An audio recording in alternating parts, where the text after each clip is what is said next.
আসসালামু আলাইকুম everyone. Welcome to my channel Manas kitchen. আজকে আমি আপনাদের সাথে শেয়ার করব পারফেক্ট ভাবে কিভাবে কলিজা ভুনা করবেন তার রেসিপি। আপনাদের মধ্যে অনেকেই কলিজা ভুনা করলে দেখা যায় এর মধ্যে আয়রনি একটা ফ্লেভার থাকে, যার জন্য অনেকে এটি খেতে পারেন না। আবার অনেকের কলিজা ভুনার পরে সেটির রং কালো হয়ে যায়। আজকে আমি আপনাদের সাথে শেয়ার করব কিভাবে কলিজা পরিষ্কার করলে এক্সট্রা যে আয়রনি ফ্লেভার থাকে সেটা পাবেন না এবং রান্নার পরেও তরকারির রং টকটকে লাল থাকবে। চলুন কথা না বাড়িয়ে আজকের এই রেসিপিটি শুরু করছি। প্রথমে 1200 গ্রাম পরিমাণে কলিজা এবং ফুসফুসের অংশ আমি গরম পানিতে দিয়ে দিচ্ছি। 3 থেকে 4 মিনিট মতো আমি এটাকে ফুটিয়ে নেব। ফুসফুস এবং কলিজা কিন্তু আমি আগেই পানি দিয়ে ধুয়ে নিয়েছিলাম।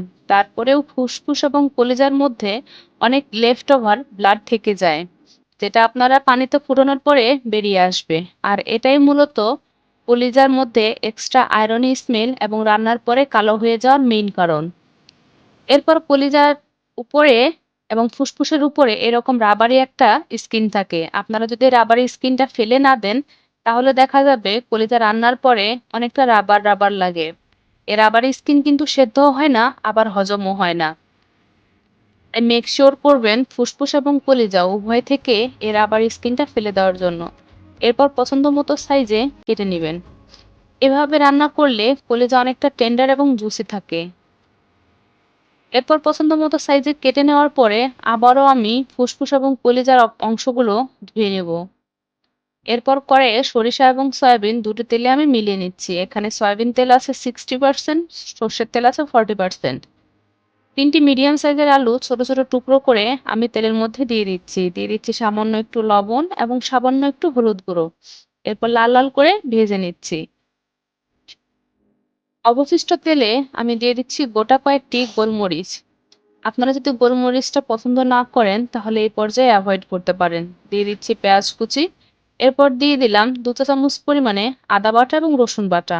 আদার অনুপাত ছিল 60%, রসুনের অনুপাত ছিল 40%।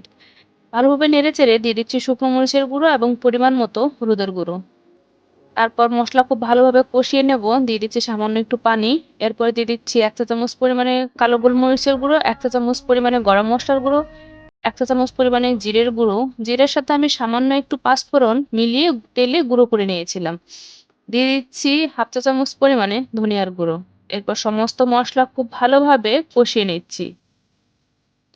আপনারা চাইলে এখানে আস্ত গরম মসলা ব্যবহার করতে পারেন। আমি যে স্পেশাল শাহী গরম মসলা ব্যবহার করেছি, এর মধ্যে মোটামুটি সব ধরনের গরম মসলার অনুপাত ঠিকঠাক ছিল। এজন্য এক্সট্রা কোনো আস্ত গরম মসলা আমি ব্যবহার করিনি। এরপর খুব ভালোভাবে কলিজা আমি কষিয়ে নিচ্ছি। খুব ভালোভাবে কষানো হয়ে গেলে সেদ্ধ হওয়ার জন্য সামান্য একটু গরম পানি দিয়ে দিচ্ছি। আপনারা চেষ্টা করবেন মাংস রান্নার সময় অলওয়েজই গরম পানি ব্যবহার করতে।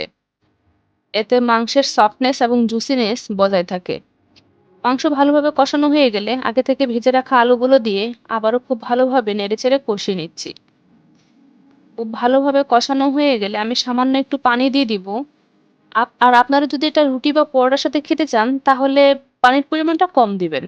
যেহেতু আমার পরিবার এটা দুপুরে ভাতের সঙ্গে খাবে, তাই আমি একটু পানি বাড়িয়ে দিয়েছি। এরপর উপর থেকে দিয়ে দিচ্ছি সামান্য একটু গরম মসলার গুঁড়ো।